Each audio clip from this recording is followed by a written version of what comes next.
On the morning of February 2nd, 2012, a young man pulled off a 4-lane highway in Anchorage, Alaska into a large, snowy parking lot. He passed by dozens of parked cars until he arrived in front of this small shack that was brightly teal colored. It was a popular coffee shop called the Common Grounds, and this young man worked as a barista there.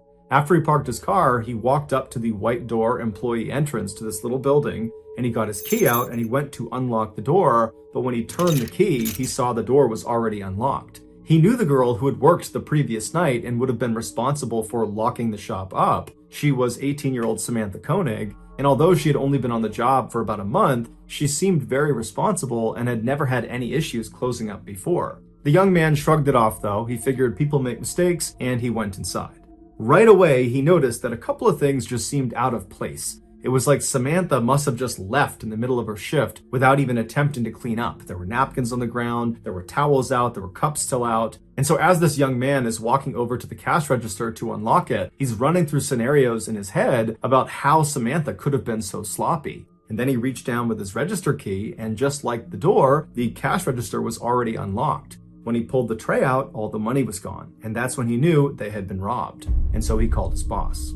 The night before, Samantha had asked her boyfriend, Dwayne, to pick her up after her shift at the Common Grounds. Dwayne arrived in front of the kiosk at about 8:30 p.m., which was 30 minutes after her shift should have been over. Dwayne had gotten held up at his job, which is why he was late. And so when he gets there, Dwayne looks around the parking lot and he doesn't see Samantha anywhere. He sees the coffee shop itself is totally dark and looks like it's been closed up for the night. And so Dwayne gets out of his truck into the freezing cold night air, and he walked up to the window of this coffee shop and he pressed his face up to the glass to look inside, but there was nobody in there. Dwayne automatically went back to the fight he had gotten into with Samantha earlier in the night via text message. She had accused him of cheating on her, he had been kind of nonchalant, like he didn't care about it, and what ensued was a really ugly fight.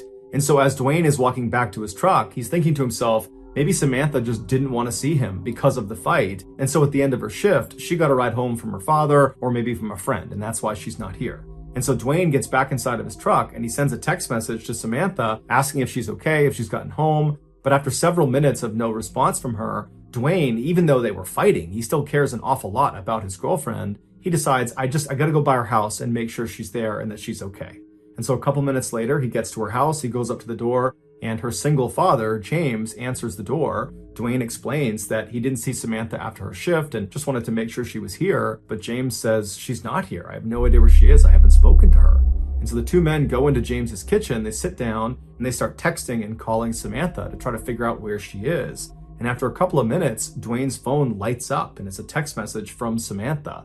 And the message clearly indicates that she's still very upset with Dwayne, but she's saying that she needs some time to think and that she's going to be with some friends for a couple of days, and would he, Dwayne, let her father know where she was. And so Dwayne shows James the text message, and Samantha's father looks at it and he's thinking to himself, this is very uncharacteristic of Samantha. He had raised Samantha since she was 2 years old, and they were very close. They shared everything with each other. It didn't make any sense that she wouldn't contact him directly to say that she was going to be out with friends for a couple of days. And it didn't make sense that she would ignore all of his phone calls and text messages when clearly he was worried about her. The two men stayed up super late, calling and texting, hoping to get more information from Samantha, but she never responded, she never texted back. And so the following morning, when neither men had gotten any more messages from Samantha, James went to the Anchorage Police Department and filed a missing person report for his only daughter. After receiving this missing person report, an officer with the Anchorage Police Department called the owner of the Common Grounds coffee shop to ask about Samantha. And the owner actually said they just got a call from their barista that was working at the kiosk that morning, and they had informed them that apparently there had been a robbery and no one can get in touch with Samantha. No one knows where she is. The owner told the police officer that as soon as she got her hands on the security footage from the night before, she would send it over to the police department. While the police waited for this footage, some officers began calling Samantha's friends and other family members to see if they knew where she was, but no one had heard from her, no one knew where she was, no one had any information. Some other police officers headed over to the Common Grounds coffee kiosk to get a look at it for themselves. And when they got there, there was no sign of a struggle outside or inside the kiosk. And inside, underneath the counter, was a panic button that had not been pressed.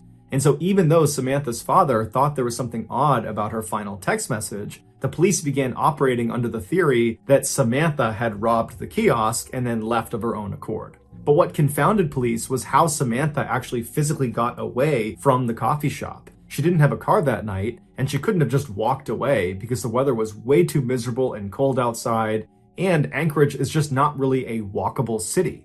And so if Samantha was telling the truth, that she was just taking a couple of days to be by herself with some friends at their place, then why didn't any of her friends know where she was? This question was answered later that day when the owner of the coffee shop made the security footage available. The footage, which has no audio, picks up around 8 p.m. on February 1st, 2012, which was the night Samantha went missing. It shows Samantha inside of the kiosk. She's working alone, she's cheerful, and she's busy. And then at some point, someone that we can't see, they're outside of the camera's range, comes up to the window and orders a drink. Samantha clearly turns to them, acknowledges their drink order, and turns and begins making this drink. And then after she's done making it, she turns to give it to this person, and immediately Samantha steps back and puts her arms up. And then seconds later, she reaches over and turns off the lights inside of the kiosk, and then she gets down on her knees with her back to the window.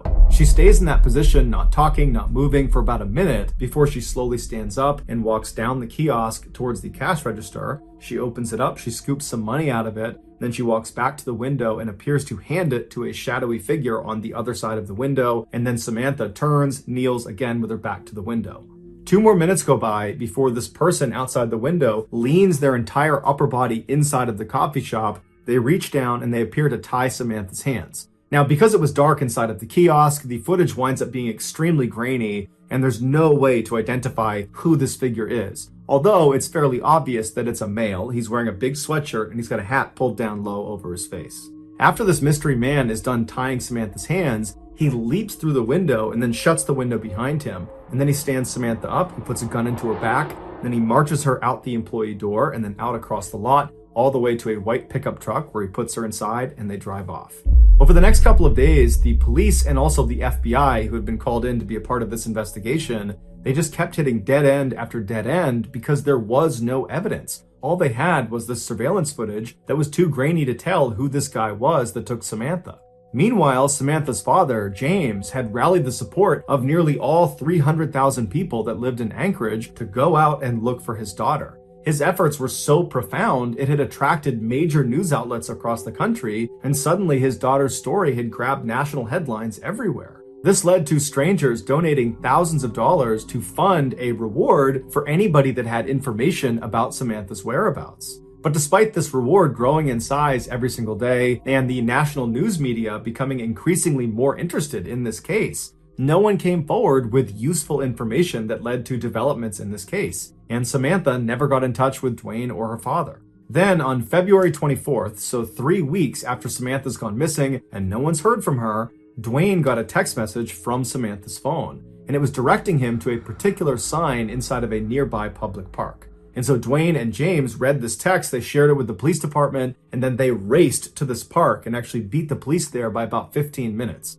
And so Dwayne and James, they walk through the gates and they start walking down this main trail and they stop in front of this sign. It was actually a bulletin board, and tacked on the bulletin board was a Ziploc bag inside of which was a typed ransom note. And on the ransom note, literally Xeroxed onto it, was a black and white photo of Samantha. And in this photo, Samantha looks kind of dazed, like she's got a blank expression, and she's not really looking at the camera. She's looking just to the side of the camera. And then in this picture, a man is holding a copy of the Anchorage Daily News newspaper that's dated February 13th, 2012. This was a proof of life photo where Samantha's captor was holding up that newspaper to indicate that Samantha was alive as of February 13th. And so to everybody involved in this case, including Samantha's father, even though this is still not a good situation at all, it was kind of a relief to know that at least as of last week, Samantha was alive. As for the demands of this ransom note, James was told to deposit $30,000 into his daughter's account immediately, and if he did that, she would be released 6 months later. As advised by the FBI, James deposited a portion of the ransom money into his daughter's account, and then the FBI just waited and watched, because they knew if anyone tried to withdraw money from that account, they could track where the card was. A few days later, 3 separate withdrawals were made within Anchorage, but each time the FBI got a notification about one of these withdrawals, they would rush to the scene, and whoever it was that had tried to make this withdrawal was long gone. When they pulled the security footage from these 3 different ATMs, the person that was making these withdrawals was a man wearing a ski mask and big sunglasses. so they had no way to identify him.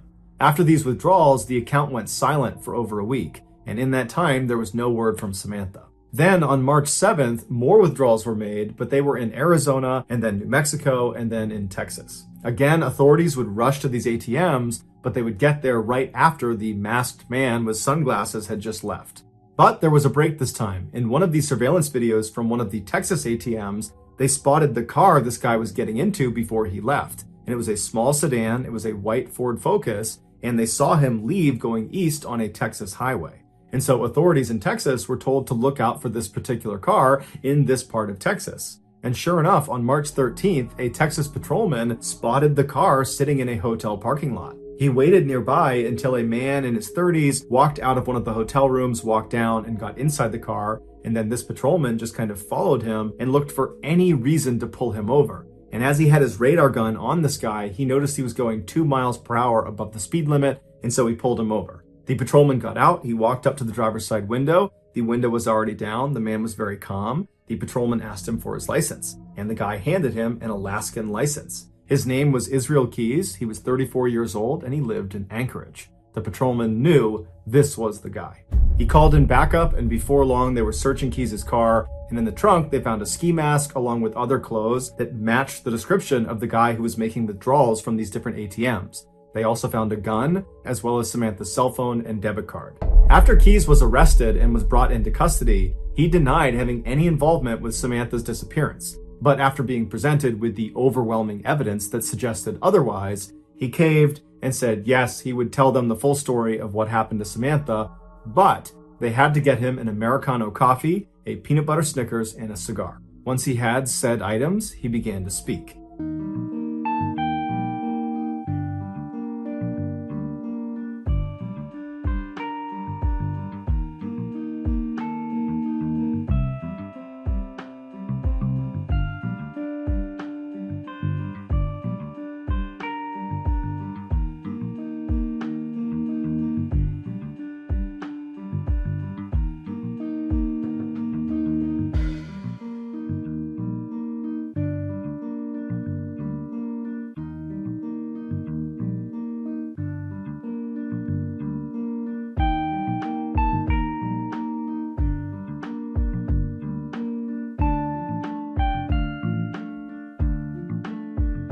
And what he said was so disturbing and so graphic, the FBI still has not released the full transcript of his confession. Here is the version of events based on what was made public.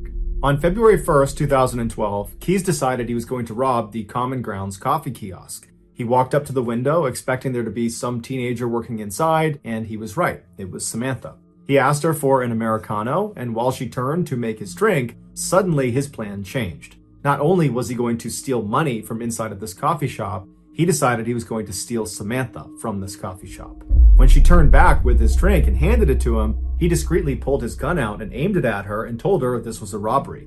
That's when she backed up and put her hands up, and then she turned around, he tied her hands, he jumped back inside, and then he said after he shut the window, he jammed napkins inside of her mouth so she couldn't make any sound, and then he marched her out the door, outside, into his car, and they took off. Once they were in the vehicle, he pulled the napkins out of her mouth, and he told her if she tried to escape or if she tried to flag anybody down, that he would just kill her.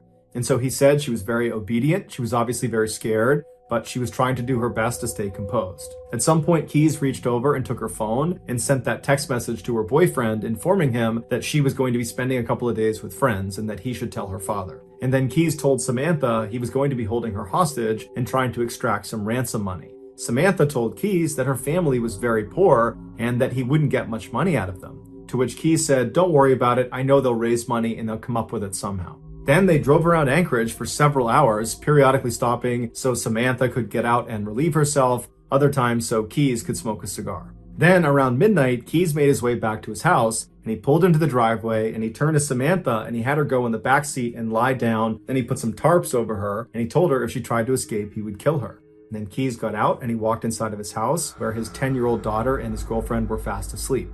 And in just a few hours, Keys and his daughter were scheduled to go to New Orleans for a 2-week-long luxury cruise. Keys left his house and went back to his car. He put a blindfold on Samantha and then led her down the driveway to his shed. Once inside, he sat her down on an upturned bucket in the back of the shed, and then he put a rope around her neck and he anchored each end of the rope to the wall so she was pinned to the wall. Then Keyes turned his radio all the way up to make sure it masked any noise she might make, even though he reminded her repeatedly that if she made any noise, he would just kill her, and by and large, she was very obedient.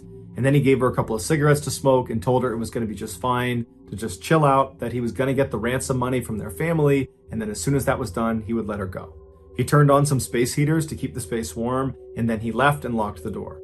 He walked back into his house and double-checked that his daughter and his girlfriend were still asleep. They were. Afterwards, he started drinking some wine and relaxing, and then after a little while, he got a cup of water and he went back out to the shed. He went inside and he gave the water to Samantha, and he said Samantha was very composed. She was obviously frightened, but she asked him, "Did you speak to my father? Did you figure out the ransom situation?" And Keyes told her that, "Yes, I talked to your father. Everything's working out fine. He's going to raise the money. We're going to get you out of here. Everything's going exactly to plan." After that, he walked up to Samantha and he unscrewed the 2 anchors that were holding that rope up against her throat, and then he cut the zip ties on her wrist, allowing her to relax and sit forward and just kind of be at ease for a second. And it was very obvious that Samantha was relieved. Her nightmare was about to be over. But then seconds later, Keyes grabbed her really aggressively and tied her up all over again, this time much more thoroughly and much more tightly. It had been a cruel trick. When he cut her handcuffs and undid her necktie, he just wanted to see what she would do if she thought she was being let go. When in reality, he was never going to let her go. There was no ransom. He had not spoken to her father. It was all a big lie. Keyes told investigators that as he was tying her up for that second time, he looked at her face, and she had this look of total resignation. He said she knew what was about to happen to her. After Keyes tied her up, he left the shed and locked it behind him. He went inside to check one more time to make sure his 10-year-old daughter and his girlfriend were still asleep. When they were, he went back to the shed, he opened it up, he went inside, and this time when he stepped inside, it smelled like urine and sweat, and he looked down at Samantha and she was terrified. He walked up to her and he began to assault her, and then after he was done, he was standing over her getting his clothes back on, and Samantha very stoically looks up at him and says, "Are you going to kill me?" And he says, "Yes, I am." As he put on his leather gloves, she tried to talk him out of it, but he said there was no other way. Keyes would tell investigators that he was very impressed with Samantha's bravery. Shortly before 4 a.m., Keyes drove a knife into Samantha's back before choking her until she stopped moving. He told investigators that she never made a sound. After she was dead, Keyes left the shed and locked it behind him. He went into his house, he took a shower. Afterwards, he woke up his daughter and told her to start getting ready because they were leaving soon for the airport.